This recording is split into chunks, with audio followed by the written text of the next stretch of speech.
Hello दोस्तों, क्या आपने कभी सोचा है कि कंप्यूटर में कोई भी ऐप हो या फिर गेम हो, वो आपका डेटा स्टोर कहाँ करती है? क्योंकि जब भी हम रियल लाइफ में कुछ भी स्टोर करते हैं तो हम यहाँ पर उसे किसी ना किसी डिफरेंट चीज में स्टोर करते हैं। जैसे अगर हमें शुगर स्टोर करनी है तो हम उसे डब्बे में रखेंगे, एंड अगर यहाँ पर हमें पानी को स्टोर करना है तो हम उसे बकेट में रखेंगे। अगर पानी की क्वांटिटी ज्यादा है तो हम उसे फिर टैंक में रखेंगे। तो ऐसे ही प्रोग्रामिंग में भी हम लोग डिफरेंट टाइप के यहाँ पर डेटा को स्टोर करने के लिए डिफरेंट डेटा टाइप का यूज करते हैं। एंड इस वीडियो में मैं आपको सभी डेटा टाइप्स के बारे में बताने वाला हूँ कि किस डेटा टाइप में किस टाइप की इंफॉर्मेशन स्टोर होती है एंड इसको यहाँ पर हम गेम बनाते वक्त कैसे यूज करेंगे। तो सबसे पहले देखते हैं डेटा टाइप की डेफिनेशन। तो a data type specifies the type of data that a variable can store such as a integer, float and character it. तो अब इसे अगर मैं आप लोगों को सिंपल शब्दों में समझाऊं तो डेटा टाइप ये बताता है कि एक वेरिएबल कैसा डेटा स्टोर करेगा एंड उसका साइज क्या होगा। तो सी शार्प में भी यहाँ पर अलग अलग डेटा स्टोर करने के लिए अलग अलग डेटा टाइप्स होते हैं एंड सभी डेटा टाइप ना डिफरेंट टाइप की वैल्यूज स्टोर करते हैं एंड उनका जो मेमोरी साइज भी होता है वो भी अलग अलग होता है। जैसे अगर हम रियल लाइफ में देखें तो सभी चीजें अलग अलग कंटेनर्स में स्टोर की जाती हैं। जैसे शुगर डब्बे में स्टोर की जाती है, पानी बकेट में स्टोर किया जाता है एंड अगर उसकी क्वांटिटी ज्यादा है तो उसे टैंक में रखा जाता है। तो इससे आप ये समझ गए होंगे कि कंटेनर केवल इस बात पर डिपेंड नहीं होता है कि उसमें स्टोर होने वाली चीज कैसी है, बल्कि उसकी क्वांटिटी पे भी डिपेंड करता है। एंड यही सेम लॉजिक अप्लाई होता है हमारी कोडिंग में भी। एंड अब इसी के अकॉर्डिंग सी शार्प में ना नंबर से स्टोर करने के लिए कॉमनली 6 टाइप के डेटा टाइप्स का यूज करा जाता है, जिसमें है हमारा int, long, uint, ushort, float and double. तो अब सबसे पहले बात करते हैं कि कौन कौन से डेटा टाइप्स ना हमारे जो इंटीजर वैल्यूज हैं उनको स्टोर करते हैं। सो अगर आपको इंटीजर्स के बारे में नहीं पता तो इंटीजर बेसिकली वो होते हैं जो कि होल नंबर होते हैं एंड ये बिना डेसिमल वाले नंबर होते हैं। जैसे कि 1 हो गया, 10 हो गया, 50 हो गया, 20 हो गया, 1000 हो गया। तो ये सभी ना इंटीजर्स हैं एंड इन्हीं को स्टोर करने के लिए हम लोग इंट, लॉन्ग, यूइंट एंड यूसॉर्ट का यूज करते हैं। एंड इन सभी डेटा टाइप्स में क्या डिफरेंस है वो मैं भी आपको बताऊंगा, क्योंकि ये सभी स्टोर तो सिर्फ यहाँ पर इंटीजर ही करते हैं। तो सबसे पहले बात करते हैं इंट। एंड इंट एक ऐसा डेटा टाइप है जो इस रेंज के नंबर्स को स्टोर करता है एंड मेमोरी में जो इसका साइज होता है वो 4 बाइट्स होता है एंड ये पॉजिटिव और निगेटिव दोनों टाइप के ही नंबर्स को स्टोर कर सकता है। एंड अगर आपको इससे ज्यादा बड़े नंबर्स को स्टोर करने की जरूरत हो तो उसके लिए हम लोग यूज करते हैं लॉन्ग का। एंड जो लॉन्ग की रेंज होती है ना वो इंट से ज्यादा होती है। जैसे मैंने आपको पहले ही बताया था कि जैसे अगर हमें कम पानी स्टोर करना है तो हम उसे बकेट में स्टोर करेंगे, ज्यादा पानी स्टोर करना है तो हम उसे टैंक में स्टोर करेंगे। तो इसी टाइप से अगर हमें कम रेंज वाला यहाँ पर जो इंटीजर है उसको स्टोर करना है तो हम उसे इंट में करेंगे, ज्यादा रेंज वाला करना है तो उसे लॉन्ग में करेंगे। एंड ये जो दोनों ही डेटा टाइप्स हैं ये यहाँ पर स्टोर करते हैं इंटीजर नंबर्स को ही।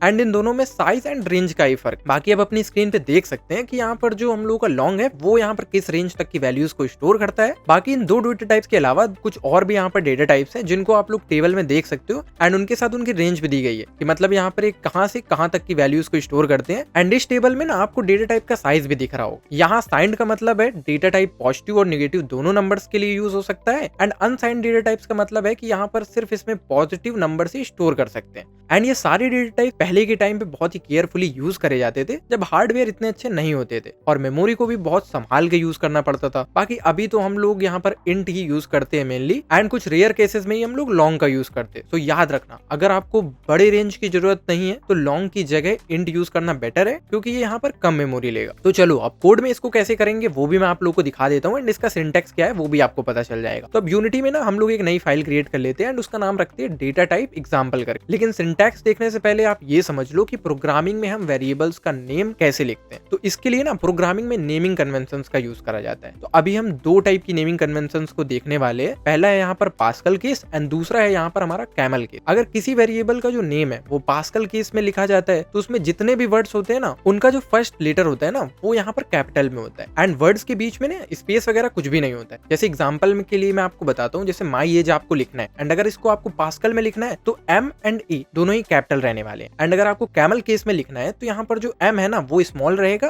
एंड ए जो है वो कैपिटल रहेगा, क्योंकि कैमल केस में ना फर्स्ट जो वर्ड होता है वो यहाँ पर स्मॉल होता है लेकिन जो सेकंड वर्ड का फर्स्ट लेटर होता है वो कैपिटल में होता है। एंड कोडिंग में हम लोग यहाँ पर डिफरेंट चीजों के लिए यहाँ पर डिफरेंट यहाँ पर नेमिंग कन्वेंशन यूज करते हैं। जैसे कि यहाँ पर हम लोग का मेथड है, मेथड हम लोग यहाँ पर पास्कल केस में लिखते हैं। अभी मान लो यहाँ पर कोई वेरिएबल है, वेरिएबल को मोस्टली हम लोग कैमल केसेस में लिखते हैं। बाकी जरूरी नहीं कि आप सेम तरीके से यहाँ पर लिखो। ये याद रखना एक बार कि जैसे लिखा हुआ है ना नेमिंग कन्वेंशन पूरे कोड कोड में वही यूज करना, क्योंकि यहाँ पर अगर आप ऐसा नहीं करोगे, कुछ अलग तरीके से लिख दोगे, कुछ नेमिंग कन्वेंशन अलग लिख दोगे, तो फिर यहाँ पर आपके लिए कंफ्यूजन क्रिएट होगी। एंड एक और बात याद रखना, जो भी यहाँ पर आप नेम लिखोगे ना उसके बीच में स्पेस नहीं छोड़ना है, नहीं तो आपको ना एरर आएगा। सो सबसे पहले ना अब हम लोग यहाँ पर डेटा टाइप का जो बेसिक सिंटैक्स है वो लिख लेते हैं। तो अभी आप लोग स्क्रीन पे देख रहे होगे, यहाँ पर मैंने लिखा है private, int and Indian population. So ये प्राइवेट जो है ना, ये यहाँ पर एक्सेस मॉडिफायर है, जिसके बारे में हम लोग फ्यूचर में बात करेंगे, पूरा डिटेल वीडियो में इसके ऊपर बताऊंगा। बाकी जो दूसरा है यहाँ पर वो है हमारा डेटा टाइप, जो कि है इंट। एंड इंडियन पॉपुलेशन जो है वो है यहाँ पर वेरिएबल, जिसमें हम लोग यहाँ पर ये जो नंबर है ना ये स्टोर कर रहे हैं। तो इस वेरिएबल में जैसे हम लोगों ने इंडिया की पॉपुलेशन स्टोर करी है, आपको अगर एक और नया वेरिएबल बनाना है, उसमें आपको अगर वर्ल्ड की पॉपुलेशन स्टोर करनी है, तो आप ऐसे ही ना दूसरा यहाँ पर वेरिएबल बनाते हो। जैसे अभी हम लोग लॉन्ग के लिए एक वेरिएबल आपको बना के दिखाते हैं, लॉन्ग डेटा टाइप का यूज करके। तो यहाँ पर हम लोग लिखेंगे private long world population 8 billion. तो ये बड़ा नंबर स्टोर करना है हमें, तो यहाँ पर हम लोगों ने लॉन्ग का यूज कर लिया। एंड यहाँ पर मैंने आप लोगों को दोनों को ये प्रिंट करके दिखा दिया है। एंड कंसोल पे आप लोगों को दिख भी रहा होगा कि वर्ल्ड पॉपुलेशन इतनी है एंड यहाँ पर जो हम लोग की इंडिया की पॉपुलेशन है वो इतनी है। एंड अगर आप लोगों को वेरिएबल को यहाँ पर इनिशियलाइज नहीं करना है, तो उसको आप लोग बाद में भी इनिशियलाइज कर सकते हो। जैसे कि यहाँ पर अगर आप लोगों को डायरेक्ट छोड़ना है यहाँ पर इंट इंडियन पॉपुलेशन, तो ये कोड भी चलेगा। एंड इसको ना आप यहाँ पर बाद में नंबर इनिशियलाइज कर सकते हो। जैसे यही इंडियन पॉपुलेशन को अगर आप बाद में यहाँ पर नंबर दो एंड फिर प्रिंट कराओ तो भी काम करेगा। बाकी इस टॉपिक को हम लोग डिटेल में यहाँ पर वेरिएबल जब पढ़ेंगे ना, उस पर यहाँ पर डिस्कस करेंगे कि मेमोरी एलोकेशन कैसे होते हैं एंड यहाँ पर जो वैल्यू है वो कैसे स्टोर होती है, उसको हम लोग अभी फ्यूचर में पढ़ेंगे। तो होप है कि आपको यहाँ पर सिंटैक्स समझ में आ गया होगा। बाकी यहाँ पर जो सी शार्प है ना वो केस सेंसिटिव लैंग्वेज है, तो याद रखना वेरिएबल का नेम वैसे ही लिखना जो मैंने लिखा है एंड वैल्यू आप जो चाहो दे देना। तो अभी आप समझ गए होगे कि int and long data types में ना हम लोग होल नंबर को रखते हैं, लेकिन कई बार ऐसा होता है कि हमें डेसिमल नंबर्स को स्टोर करने की जरूरत होती है। जैसे यहाँ पर किसी ऑब्जेक्ट का वेट हो गया, हाइट हो गई, तो अगर हमें इंट या लॉन्ग में डेसिमल वैल्यूज स्टोर करेंगे ना, तो केवल डेसिमल के पहले डिजिट के ही वैल्यू स्टोर होंगे उसमें, मतलब डेसिमल के पहले जो वैल्यू है सिर्फ वही स्टोर हो। लेकिन अगर हमें पूरी वैल्यू स्टोर करनी है ना, उसके लिए भी हम लोग को कई सारे यहाँ पर डेटा टाइप्स दिए गए हैं। जैसे कि है फ्लोट हो गया हमारे पास, डबल हो गया, तो इसमें कैसे वैल्यूज स्टोर करते हैं वो मैं आपको बता दूं। तो फ्लोट जो है ना वो हमारा यहाँ पर डेसिमल में भी वैल्यूज स्टोर करता है। जैसे अगर हमें कुछ भी स्टोर करना है, जैसे डेसिमल की वैल्यूज है, तो हम उसे फ्लोट में स्टोर कर सकते हैं। एंड इसका भी मैं आप लोग को एक कोड में एग्जांपल करके दिखा देता हूँ। तो यहाँ पर जैसे हमने लिखा ना सम डेसिमल नंबर एंड 3.41 कुछ भी लिख सकते हैं हम लोग यहाँ पर। एंड फ्लोट में ना हम लोग यहाँ पर 7 डिजिट तक प्रिसाइज वैल्यू स्टोर कर सकते हैं एंड डेसिमल के बाद हम लोग 7 डिजिट्स लिख सकते हैं। बट अगर मान लो हम लोगों को और बड़ी यहाँ पर वैल्यू की जरूरत पड़ती है, जैसे मान लो हमें सर्कल का रेडियस डालना है 5.1234567 8 करके कुछ, तो अगर हमें वो स्टोर करना है तो उसके लिए हम लोग यहाँ पर यूज कर सकते हैं डबल का। डबल ना अगर आपके पास पॉइंट के बाद ज्यादा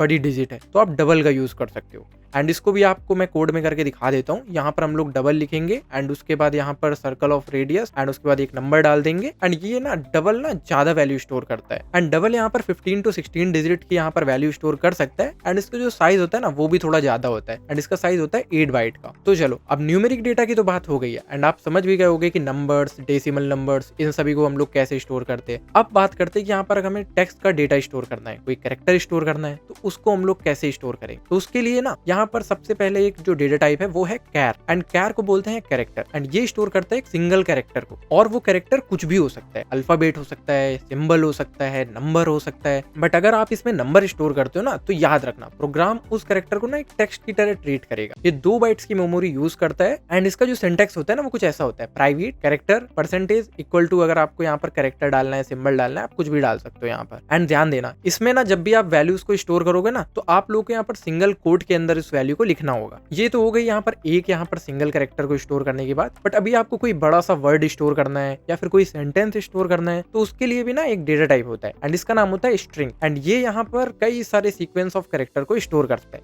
जैसे हमें यहाँ पर स्टोर करना है मेरा नेम, तो यहाँ मैं लिखूंगा string my name equal to Indic gamer and ये यहाँ पर पूरी इंडिक गेमर को इस माई नेम के अंदर स्टोर कर लेगा। एंड इसका सिंटैक्स भी आप लोग अपने स्क्रीन पे देख सकते हो। एंड इसका जब भी आप सिंटैक्स लिखोगे ना तो आपको यहाँ पर डबल कोट लगा के इसका सिंटैक्स लिखना होगा। एंड अगर हम लोग इसके मेमोरी यूज की बात करें ना तो ये डायनेमिकली मेमोरी को स्टोर करता है। एंड जब भी आप इसमें टेक्स्ट स्टोर करते हो तो कंपाइल टाइम पे कैलकुलेट करता है एंड उस टेक्स्ट में कितने कैरेक्टर हैं एंड उस हिसाब से यहाँ पर फिर मेमोरी को एलोकेट करता है। इसलिए आप इसमें कितना भी बड़ा टेक्स्ट स्टोर कर सकते हो एंड उसकी कोई भी रेंज रख सकते हो। फिर बात कर लेते हैं हम लोग बूलियन डेटा टाइप के बारे में। एंड ये सभी से अलग है एंड ये सिर्फ यहाँ पर 2 टाइप की वैल्यूज स्टोर करता है, ट्रू या फिर फॉल्स, या तो कोई वैल्यू ट्रू होगी या तो फिर कोई वैल्यू फॉल्स होगी। इसलिए प्रोग्राम्स में ना इसका यूज हम लोग डिसीजन मेकिंग और लॉजिकल ऑपरेशंस में करते हैं। एंड इसका जो सिंटैक्स होता है उसमें सबसे पहले आपको बोल लिखना होता है एंड फिर यहाँ पर उसका वेरिएबल लिखना होता है एंड उसके आगे आप ट्रू फॉल्स कुछ भी यहाँ पर असाइन कर सकते हो। एंड ये ना हमेशा सिंपली ट्रू या फिर फॉल्स रिटर्न करता है। एंड इसका ना आपको मैं एक लॉजिक ऑपरेशन करके दिखाता हूँ कोड के अंदर। जैसे मैंने यहाँ पर लिखा है bool is greater equal to 35 greater than 12, तो 35 12 से बड़ा है तो ये क्या रिटर्न करेगा, ये यहाँ पर ट्रू रिटर्न करेगा। तो अभी मैं आपको इसको यहाँ पर प्रिंट करके भी दिखा देता हूँ। तो अभी आप लोग कंसोल पे देख रहे हो कि यहाँ पर आपको क्या देखने के लिए मिल रहा है, ट्रू रिटर्न कर रहा है। एंड इसका जो यहाँ पर मेमोरी साइज होता है वो यहाँ पर 1 बाइट का होता है। तो अभी हम लोगों ने कई सारे यहाँ पर डेटा टाइप्स पढ़ लिए हैं एंड इनको अगर हमें ग्रुप में डिवाइड करना हो तो यहाँ पर हमने डिवाइड कर सकते हैं प्रिमिटिव डेटा टाइप में और नॉन प्रिमिटिव डेटा टाइप में।